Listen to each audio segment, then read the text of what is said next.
I intend to interview, well, people online that I would know as Hegelians, and ask them a set of questions about what Hegelianism is, what it has to do with their lives, and maybe and hopefully this will give people who aren't into Hegel or are curious about Hegelianism, about why they might want to give this a look over. Because it isn't just this abstract philosophy stuff as most people think. But anyways, this is my friend Paisley. Go ahead and say hello, Paisley. Uh, Hello, hi, how you doing? How's everybody doing? Hope everybody's well. Yeah. You're a Ah, university grad student, or are you like still getting a bachelor's? I have a bachelor's degree in philosophy. I am in the permanent limbo of maybe applying to grad school. Yeah. Okay. Any university you want to rep? Or don't want to give out that detail? No, I'll keep that one to myself. All right. All right, well, let's get to the questions. So here's the first question. What is Hegelianism in general, according to you? Yeah, so the first thought that I had about this is that the ism most makes me think mostly of the question of like Hegelianism in itself versus for itself. And what I mean by that is just the difference between what Hegelianism would have been for Hegel, like abstractly, and what it would be for us or for people reading Hegel in the actually existing world. Hegelianism in general to me is the completion of philosophy. That was the central concept that I fell on. And the reason I think of it that way is because the claim to the completion of philosophy is sort of the central anxiety, I think, of all responses to Hegel. And it's also the one that explains best Hegel's relation to each and every philosopher before him, as well as after him. The thing that makes him different from Plato isn't necessarily some radical disagreement or overcoming of Plato that he has. It's more just that he expresses Plato beyond Plato in continuity with the rest of the history of philosophy. The sense of completeness that results from this sort of analysis, I think, is both what gives it the greatest internal claim to being unique over and against other philosophies, and also being something that is anxiety inducing for other philosophies that come after it. Yeah, I agree with that, General. Yeah. So, second question. Uh, Or do you have anything more to add to that? I guess I feel, in retrospect, I feel a little bit incomplete to not even bring up dialectics, really just calling it the end of philosophy. I guess that might be a bit too Heideggerian of me. But beyond that, I think that if I were to give like a single principle or ism to explain what Hegelian philosophy is, it would be non-dualism. I think that the concept of unity of opposites would be like the single metaphysical idea that can explain any sort of quote unquote Hegelian analysis and what makes it Hegelian. Yeah, I would say that's also true. All right, next question. I think this is actually one of the most interesting for the general person. What led you to study Hegel? Like, how does somebody end up, well, in studying one of the weirdest guys who everybody says like the most difficult and, yeah. Yeah, especially by contrast of the sort of medium that we're performing this in. The more I think about this as time goes on, the stranger it gets. For me, I think, as is probably the case for most people my age and maybe your age, it was through Marxism. I got into Marxist philosophy at a very young age through internet ideological radicalism, which I think is pretty common again for people of my age. A lot of American teenagers during 2016 got into some crazy stuff. But because I got into Marxist philosophy, there's a lot of reading list images that float around out there. I was thinking about this last night. Like, how did I come across the sublime object of ideology? Because that book by Slavoj Žižek is like the first full philosophy book that I read, and one of the few books that I've ever read from like front to back. And I'm pretty sure I probably would have come across it as a reading list image. Like, those reading list images that have like an aesthetic background and it's got like a track of like, oh, for this segment, you should read this, et cetera, et cetera. So I picked up Slavoj Žižek's Sublime Object of Ideology. And The first two parts are largely about Marxist philosophy, the concept of ideology. He talks a lot about Louis Althusser's ideological state apparatuses and how the superstructure reflexively impacts the material base. But then the third part kind of drops a lot of the Lacanian psychoanalysis and like the graphs of desire, and it just becomes a kind of secondary literature essay about Kant and Hegel. And when I read that as like an 18-year-old, I think it just sort of awoke something in me, a sort of abstract enjoyment of like the sort of pure craft of doing the academic analysis of German idealism. And so I just started reading deeper and deeper into getting German idealism lists. Read like Frederick Beiser's Struggle Against Subjectivism a little bit, and yeah, from there I haven't looked back since. Was there a specific moment that you recall where you went from having being mainly a secondary literature person to like I'm gonna tackle the big guy now?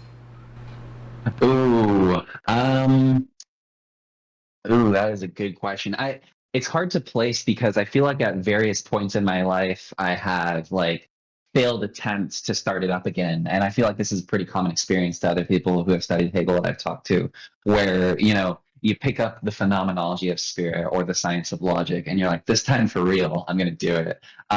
And in college, so like in college, I did try to use the phenomenology of spirit for an epistemology essay that I wrote. And I did try to do like a concentrated reading, but I didn't make it past observing reason, if I recall correctly. And I just sort of lost interest from there. As for the science of logic, I've probably done a concentrated study of the first chapters on being, nothing, and becoming like, I don't know, 5 times, but I've only just now in the reading group that we're doing on the Empyrean Trail Discord server made it to the doctrine of essence. Uh, and all throughout that I am still reading a lot of secondary literature. When did I pick up the big guy himself? I think it probably I'm not sure of like a concrete moment in study that I could refer to, but I think maybe more of a sort of intellectual feeling or a shift in my attitude, which would be the feeling that I had when I sort of had a death of faith in Marxism, where I had a certain interpretation of Hegel's justification of property rights within the world historical state. And it sort of clicked for me that there was no reason to affirm the Hegelian system at the same time as like Marxist communism by any abstract means. And at that point, I think is when I realized like, oh, now I'm Hegelian. I'm not like a Marxist Hegelian or like a post-Marxist Hegelian. This is like just the text. And that's the first thought that I sort of have, unless there's any other guidelines or clarifications you think of. No, no, that's good. Well, next one. How has studying Hegel's philosophy impacted your daily life, if at all? This one was definitely hard for me. I think the only things I associate with Hegel in my daily life are like Hegel is a conversation piece for me a lot of the time that most people experience as, alien. Like Hegel, the only impression that I feel most people I can communicate, like what it is to be someone studying Hegel is the vague mystical impression that something really important happened in some book or books in 19th century Germany. Uh, Beyond that, I associate it with like the mode of thought in like my daily life, where the only thing I could think of was like devil's advocacy. Like dialectical thinking in daily life comes to me in terms of being able to explore fully the consequences of every option. And in a back and forth conversation, as soon as I explore the consequence of a perspective and someone agrees to it, I just go straight to doing it right back at that conclusion that I just produced. So which in a way, now that I'm saying it, feels sort of like the crude thesis, antithesis, synthesis idea where, oh, history is like a best of all sides. It takes the good and leaves the bad. I feel that maybe that is actually how it kind of impacts my conversational or argumentative thinking. Um, Beyond that, in daily life, huh? I don't know. I guess if I can ask, I don't mean to subvert the medium. What do you think of when you think of it impacting daily life? This was hard for me to think of how it would. Well, it could be just like, say like certain people read certain things and they decide like, oh wow, this convinced me to become vegan. This convinced me to change certain attitudes that I had in my life. Theism is one of them, for Ah, example. definitely. Okay. In that case, I would definitely associate it with like the evolution of my association with Marxism and communism. Like most of my closest friends, whether I talk to them in greater or lesser detail about philosophical or political ethical matters, have been communists or leftists of some sort. And I'm a pretty open, talkative person. I'll yap and yap about the things that I study. And when I started seeing the consistency of basically Hegel's belief that constitutional monarchy is rational is not separable from his belief that, say, the science of logic is a system of absolute truth. Once I started talking the consequences of this through with friends, it was quite alienating. It's a very strange. I Yeah, I guess in my daily life, it does have the impact that I have this strange complex about like my past as a Marxist, as sort of living in the wake of. I feel like it's almost like my own version of what it must be like to live in the wake of the Soviet Union. I can't think of any other way to compare it. Is the way that everyone around me is much more in line with Marxist thinking, thinking in terms of undermining traditional norms and ideologies by the hidden class interests underneath them. And I see myself as having gone through the gauntlet of seeing where that analysis leads and seeing that it leads right back to it a self undermining effectively. But yeah, that sort of emotional, or I guess attitudinal impact is the first thing that comes to mind, I think. Yeah. Was there a major impact on you between the shift of like a Marxist materialism to Hegel's more metaphysical idealism? Hmm. Uh, yeah, I think that in terms of, you might say, non-philosophical disciplines, my supplements tended to be less history. I used to be much more into history. And as I studied idealism, I became much more interested in theology and like quote unquote raw metaphysics. Like when I started studying Hegel and German idealism and interest, I discovered texts like Alexander Baumgarten's Metaphysica, which Kant used as a textbook for his metaphysics courses. And discovering that style of writing, of rationalistic, systematic writing, and the unique style of enjoyment, I think definitely pulled me out of the mode of fascination with history and material detail and narrative in that sense that I had been in prior. I also associate that with a greater appreciation for continental philosophy. I think of a lot of continental philosophy in terms of the mystical tradition. I think of a lot of like Nietzsche and Heidegger and Derrida in terms of the mystical tradition.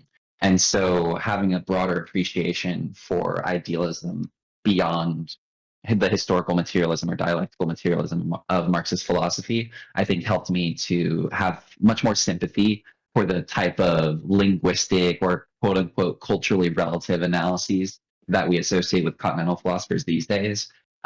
Because in essence, regardless of the way in which they describe the spiritual structure that's doing all the production, at the end of the day, all of these cultural relativist analyses amount to some version of the idea that concepts or ideas, immaterial forces, have ontological efficacy. They're real in the real world and have impact and consequences on us.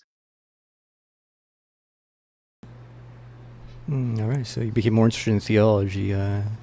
Any shifts on Mm. that concretely? Were you an atheist before? Did anything change? Yeah, definitely. So I mentioned earlier that like I came to Marxist philosophy through internet ideological radicalism around the same time and kind of mixed up in the same process. I had been. I don't think I was really ever a staunch atheist, but I was definitely a intellectually curious agnostic. I remember I have distinct memories of watching on YouTube interviews of Anton LaVey, the founder of LaVeyan Satanism, which, as it turns out, is sort of secular Randian libertarianism. But the interest in the concept of being a Satanist and the fact that that could have a logic behind it, I think propelled me forward into being more open to esotericism. Like, I never really delved too much into. I think I owned a copy of Helena Blavatsky's Secret Doctrine at some point. I never read the thing, but the fact that I started like watching videos about these subject matters and thinking about how throughout all of time in various periods, various systems of symbolization can all be interpreted in a homogeneous or consistent logical form. So whether it be the Greeks or the Indians or the Chinese or et cetera, all of these radically different religions whose conflicts have caused so much misery over time can in fact be explained in terms of a unified purpose. I think that is really appealing, not just intellectually, but also practically or emotionally, in that it lets you end up having the resources to interpret and play more freely with the symbols of those cultures. Like I can express myself, even if superficially, in the terms of various world cultures and world religions. And regardless of who I'm speaking to, I can know internally that I'm expressing a consistent, unified meaning. Yeah, that's good. More specifically, so with the well, Hegel's clearly theistic. He seems to have a more active view of God. Are you more you're more influenced by Zizek? Are you more influenced by his death of God theology kind of thing? God's kind of just like this negative regulative ideal sorts. Well, I think it would be, I'll save Zizek the accusation that it's a negative regulative ideal, but I certainly don't follow Zizek on death of God theology. The biggest issue with death of God theology in classical Hegelian terms is that Hegel has this term called the difference between the dialectical negative reason and speculative positive reason.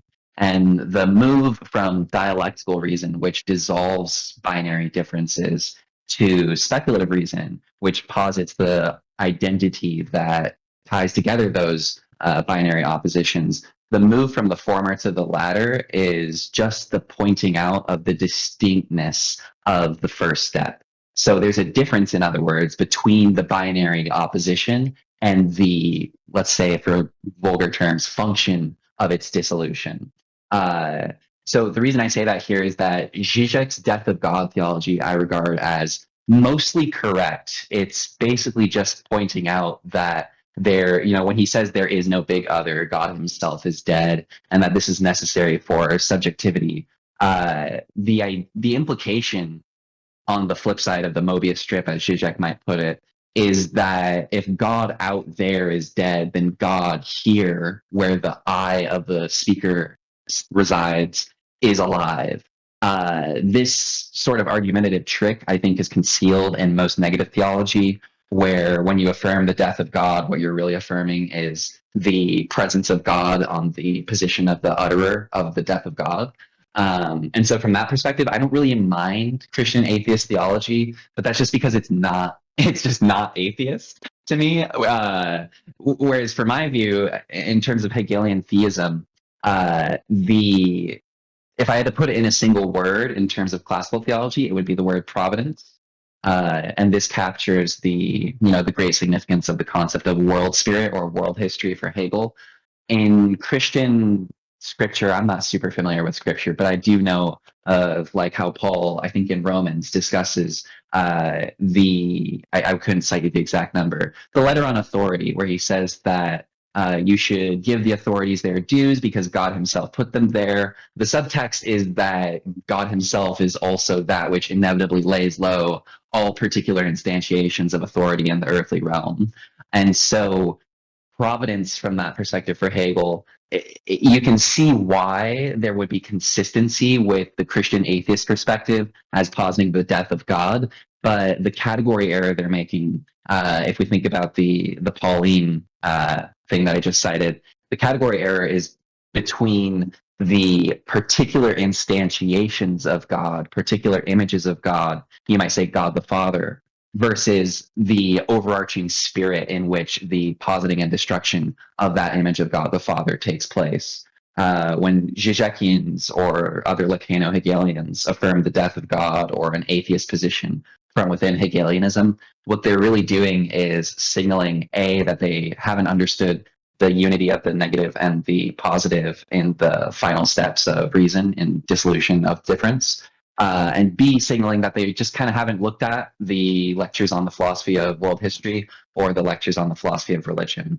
To his credit, as a final point on that, Zizek does bring up Lacan's concept of the psychoanalytic community as the Holy Spirit, the community of the Holy Spirit, where all individuals in it are invested in the Spirit to the extent that they are all conscious of God's having passed, and that is what binds together the community of finite subjects. The thing is that this description is only true insofar as it pertains to an actually existing community of individual organisms. And if that's the only layer of analysis you want to go with, then sure. But philosophy also has to investigate the as you might say subjective structure or the ontological structure undergirding that, or its final purpose as well. So does the concept of God, as you understand it, have much impact in as to like how an individual should comport themselves? Is there some kind of guidance that the theist of this sort has that the atheist would not have? I would personally say no. In my understanding, no. The way I take your question is that what's less useful is seeking for what guidance or comportment awareness of God might suggest.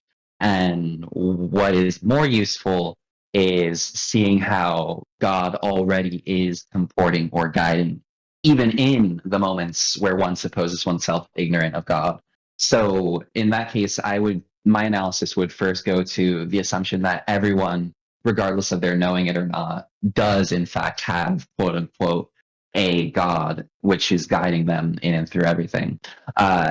In Heideggerian terms, this might be just the description of everyone having a metaphysics, or in Hegelian terms, this would just be the expansion of a philosophy over an age. So, for example, in Kant's times, Kant's philosophy expressed the spirit of his age and the sort of agnostic attitude where we have to have faith in God, but we can't have absolute knowledge of God.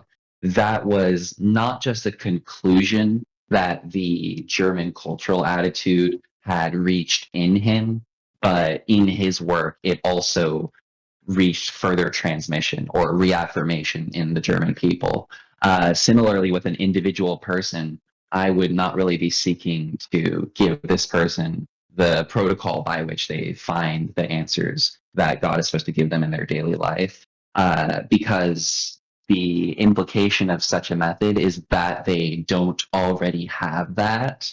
I think that this, although it may be theoretically frustrating for ordinary concepts of practice or ethics, I think that it's absolutely necessitated by Hegel's analysis, insofar as what we're getting at is the distinction between his position and Kant's, where Hegel affirms absolutely, you might say, the immediacy or presence of God in all things, to a certain extent, at least in comparison to Kant, who affirms that cognition is in no way justified if at any moment it assumes, by intuition or faith, the existence or truth of God. This is the great paradox, I think, at the center of faith and knowledge, as regards. I'm just kind of yapping at this point. Yeah, I think comportment towards God is difficult, I think. No, yeah, well, on a related thing, you mentioned politics earlier. Has this oriented your politics in any way? More radical, less radical, radical in a different way, perhaps? The more I think that all of the political conclusions I associate with my reading of Hegel are mellowing conclusions or moderating conclusions. I really do truly think Hegel has made me more of a centrist over time. Uh, Although by the same token, I think that the centrism is really an expression of apathy or lack of willingness to make a decision about, you might say, earthly matters. In the actual theory that is being expressed while not making a decision politically, I think space is made for far more radical conclusions. So, for example, I might not be willing to give, firm statements about whether I support or reject, say, uh, oh God, I don't even want to state one, but like any given like political party, if I affirm or deny a political action, it's going to be much more moderate if I do affirm it. However, in the sorts of claims I'm willing to make as true or false about things, that's where I make room for, exploring my Leninism, my Marxism, all of the different phases of my thought, rolling them all out. Yeah, I think that both of those are conditioned by my study of Hegel.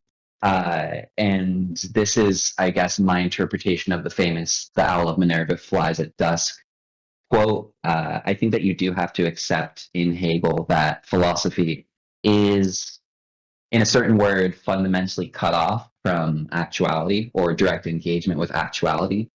But a large part of this is because the great claim to completion in philosophy is that the activity of philosophy itself already is the actualization. There's no need for a further subsequent action on the basis of that full philosophical knowledge. Okay. We might already have gone over some of this, but it's still worth asking. What would you say can be one or some expected significant impacts of Hegel's philosophy on any curious person who's willing to take the time and put in the sincere effort? Whether it just be a purely intellectual thing, the whole thing, it's logic teaches thinking, or it helps you think better, or stuff like that. Yeah, I think we touched briefly on a couple different aspects. The one that I haven't touched on would be the concept of history. I think that the if you really take the time to take what Hegel is saying seriously and you follow it through to the lectures on the philosophy of world history, uh, in very brief, those lectures emerge from the concept of the state. The state is absolute, good, right, ethical compared to levels of development that go before it. But the long story short, the structural implication is that the concept of a state is actualized in its right or its truth only by being played out in a concrete history. And there's a concept in Lutheran theology called antinomianism, the notion that the faithful are absolutely justified over and against the laws of the earthly authorities. And I did touch on this a little bit just prior, but I think of this as the primary impact because in quote unquote today's age, as they say, with the accelerating media environment and the greater and greater capacity for ordinary individuals to find themselves spontaneously invested in matters of the most world historical significance for everybody. All of the world's eyes centralize on Ukraine, Russia, or Israel, Palestine by means of various dynamics.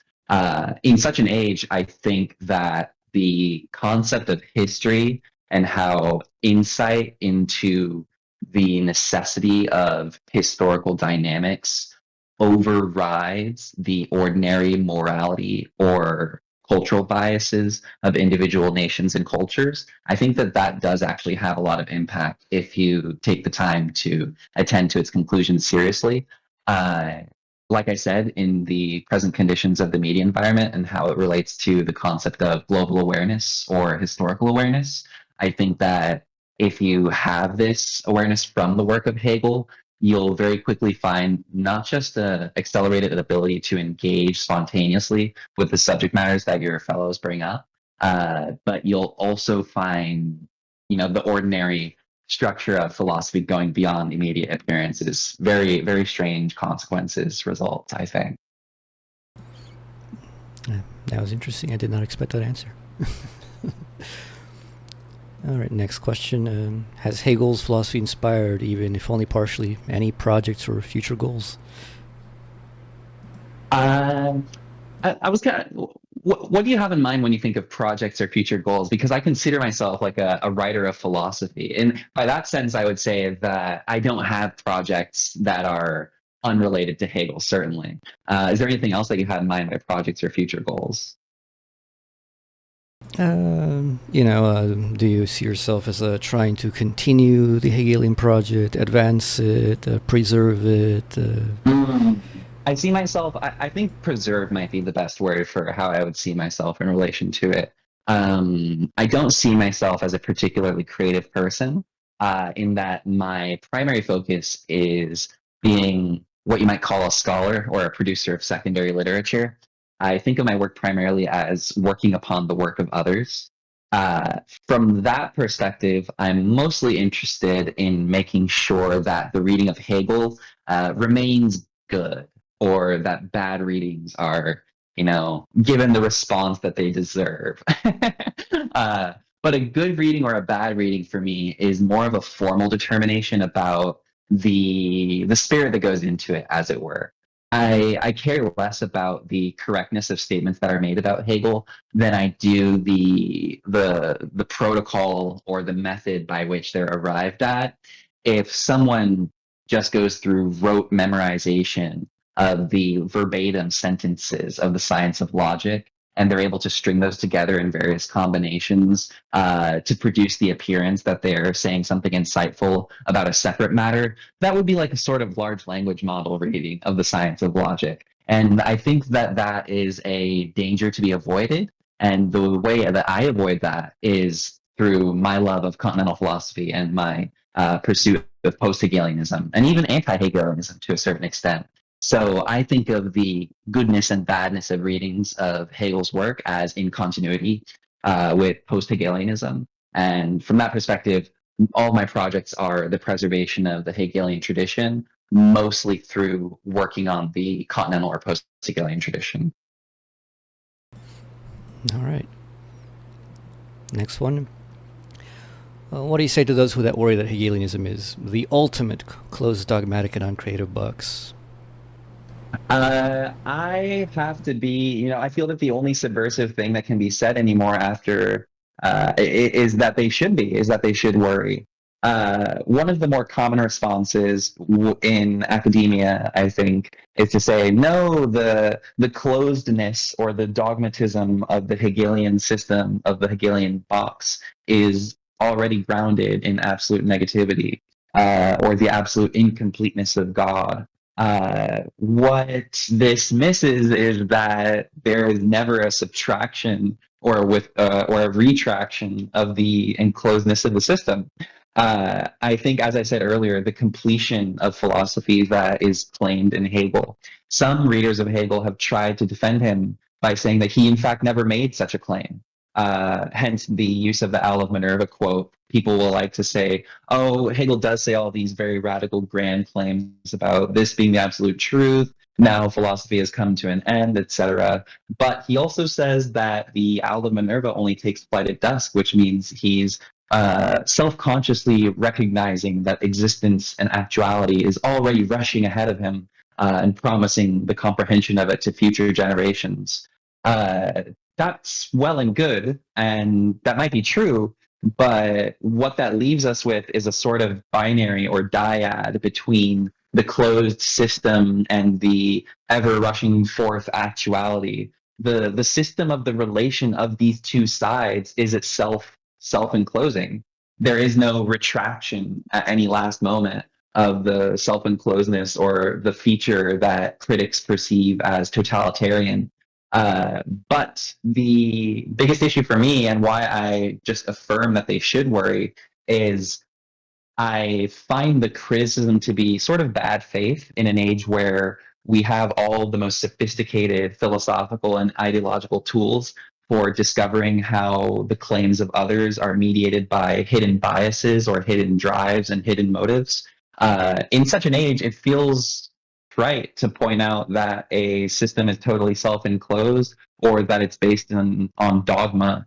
I don't really think that such critics believe in the possibility of an alternative to what they're claiming about the Hegelian system if they do claim that it is a closed, dogmatic, or uncreative box. And so I think that this anxiety about it being a box is the only other thing that can exist besides the box itself. It's not as though those who are anxious about the box can ever resolve that anxiety into something other than a box. I think that this is necessary to Hegel's philosophy, and what gives not only it its own positive internal identity, but it is what gives the negative drive to the readers of Hegel after him. I think there's truth to that. Well, next one. Could Hegel be wrong? Did Hegel get anything wrong as far as you understand? So I think my general methodology for reading Hegel has always, for a long time, been that it's more interesting to read Hegel under the assumption that he is not wrong about anything. Now, in terms of anything that I think personally he could be wrong about, the first thing that springs to mind is I find it hard to believe that Hegel would be a sort of traditional or conservative metaphysical essentialist about gender specifically. And I was pulling up the sections before we started talking just to refresh myself. One of my favorite sections in the Philosophy of Right is section 166. It's in family. There's a remark, this is after he's describing the difference between men and women. There's a remark, and in the remark, he's talking about how if women come to be the head of state, everything is in jeopardy. And he says, quote, women are educated, dash, who knows how, question mark, dash, as it were, by breathing in ideas. And he's comparing them to plants. I bring this up because I find this, when I read this for the first time, it was so comically misogynistic to the ear that I was struck. I just couldn't believe what I was reading, to be quite honest. No, yeah, it sounds Upon ridiculous. further, yeah, no, it's hilarious. You should read it sometime. It's one of the editions. But the upon further reflection, what I realize is he points out in the paragraph just before that, section 165, how the physical differentiation of sexes has a rational basis and so acquires an ethical significance. The rational basis would be referring to the concept or the pure logical idea as the intermediating term between the natural difference and the spiritual difference, which is about to be described in the Philosophy of Right just at that moment. And when you think about it, for Hegel, the domain of nature is the domain of self-externality. Something is what it is by virtue of the being of another upon it or in relation to it. Spirit, by contrast, is the domain of return to self. That which is in spirit is insofar as it is returned to itself or mediates itself in some essential manner. Now, the difference that he describes between men and women in the subsequent passage is that man represents mind in its self-diremption, and woman represents mind still in the self-unity of feeling. What's interesting about this is two things. First is that the quality associated with man as self-direct is also the quality associated with spirit in general as self-mediating activity. Man in comparison with woman is spirit in comparison with nature, insofar as spirit is the productive and nature is the passive. What this hints to me is that there's a possibility for a sort of literalist, constructivist theory of gender in Hegel, where the ethical significance is separated from the physical significance or the natural significance of sexual differentiation and is only indirectly mediated or linked by rational basis, the logical idea. The ethical significance of the sexual differentiation is that which is self-produced, because, as is known about the domain of spirit, that which is in spirit is self-mediating. This would be a sort of indirect proof of a constructivist theory of gender in Hegel, where the gendered subject is self-produces itself as gendered. The second point is that there's something ambiguous about this analogy where man is spirit or mind in its self-direction, and woman is mind in the unity of feeling. At first, this looks as though man is spirit compared to woman as nature. But if nature is the domain of self externality, doesn't that also line up with the notion of self direction compared to unity of feeling? From this perspective, woman would actually look to be the more spiritual one, insofar as woman signifies immediacy of being with self, whereas man signifies immediacy of self externalization, self-direction qua self-externalization. I think that this ambiguity of the reversibility of these two comparisons, I think that this is, I haven't thought through more of this, and I haven't read too much on, say, like Judith Butler or gender ontology, et cetera, and how they reflect on Hegel. But I think that that ambiguity is probably a source of productive reflection. That's an interesting take. Very spicy, I would say, too. Yeah. I was thinking about that one. I've had a lot of really heated arguments with one of my very close trans friends about this subject matter. So I've had a lot of time to work out my thoughts on that, even though I haven't put anything down on paper. All right, final question. What are your suggestions for making the study of Hegel's philosophy easier for all of those poor university students as well as autodidacts out there suffering this struggle? What would you suggest as, like, say, the order primary stuff to read or secondary literature to look at, or methods to help remember or work through these things? Yeah, I think mine will be mostly methodological. In terms of things to read, I definitely think everybody should read at least Stephen Holgate's The Opening of Hegel's Logic from Being to Infinity. If nothing else, read the essay that forms the original portion of that text, because he deals with the real crux, I think, of reading Hegel after Hegel, namely Schelling's critique of Hegel's logic, according to which Hegel, who claims that the science of logic begins absolutely without presupposition, in fact does start with presupposition. The structure of this critique is ubiquitous, absolutely ubiquitous. Not only is it ubiquitous to the critique of Hegel, whereby each different critic gives their own version of the pre-ontological understanding or the unprethinkable being which lies underneath Hegel's logic, as though they've discovered the secret unconscious of Hegel. Not only is that true about the specific criticisms in history that have been given of Hegel, it's also true, if you think about it, of just our age in general, of modern thought.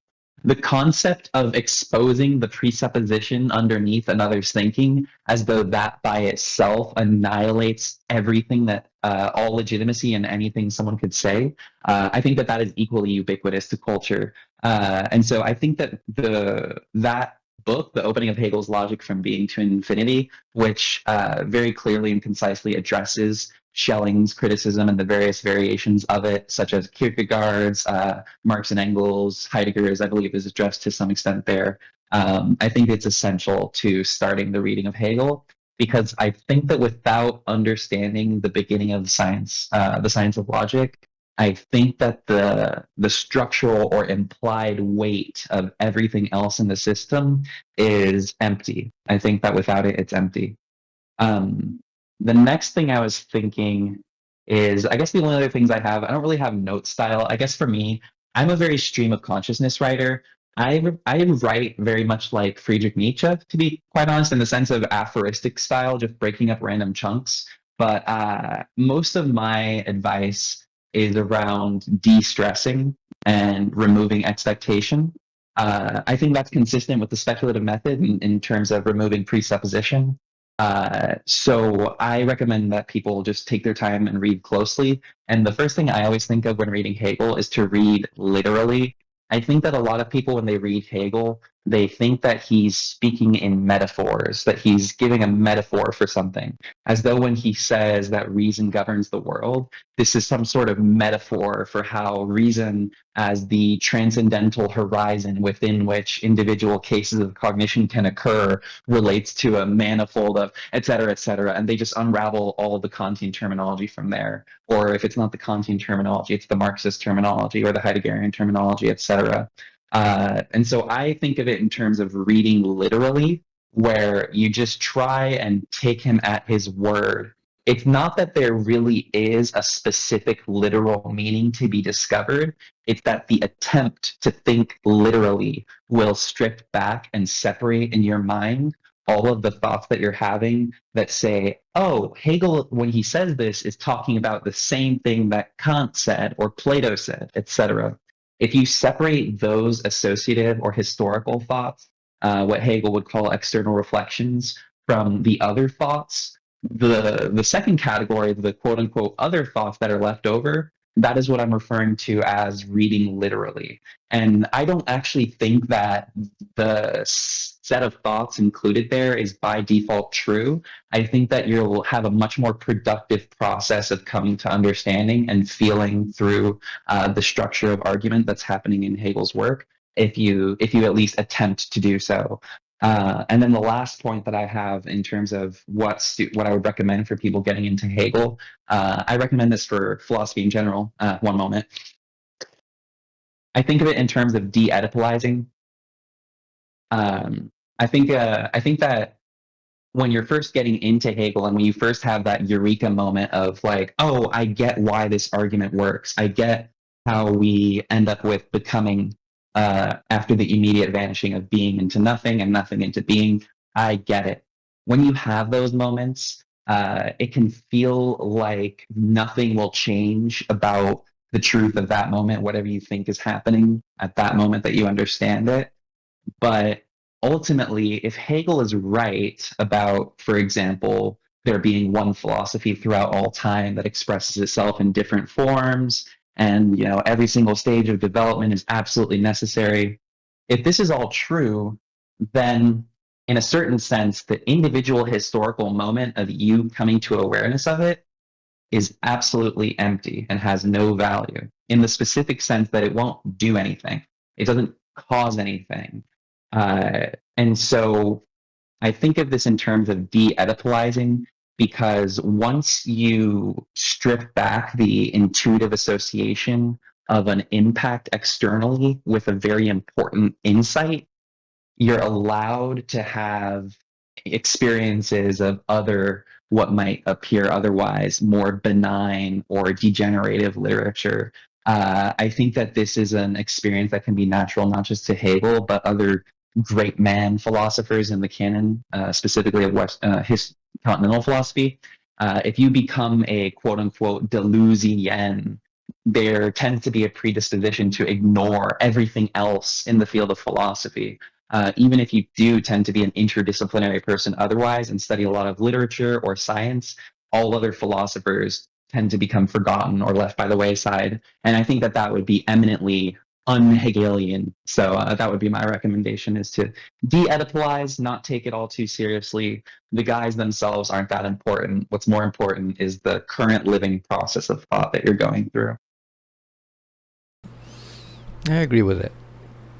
Well, all right. That's it for all the questions. Thank you, Paisley. Very interesting answers. You're clearly very speculative. Oh, thank you. I appreciate the approval. I appreciate the time. Hopefully, this was. I am a bit anxious about having to follow up on Stephen Holgate's interview, I must say, with that introduction. No, I mean, I think this was more interesting than his, quite frankly. I appreciate that. I appreciate that. Any other thoughts? Anything else you want to talk about while we're here for this brief, beautiful moment? No, that'll be it. This is actually nearly as brief as I had hoped that it would be. So it's a good Excellent. timing. But all right. Excellent. Well, thanks so much, James. AW, you take care. Yep, take care. Bye. Yep. For those of you listening, hopefully you found this very interesting. See you around.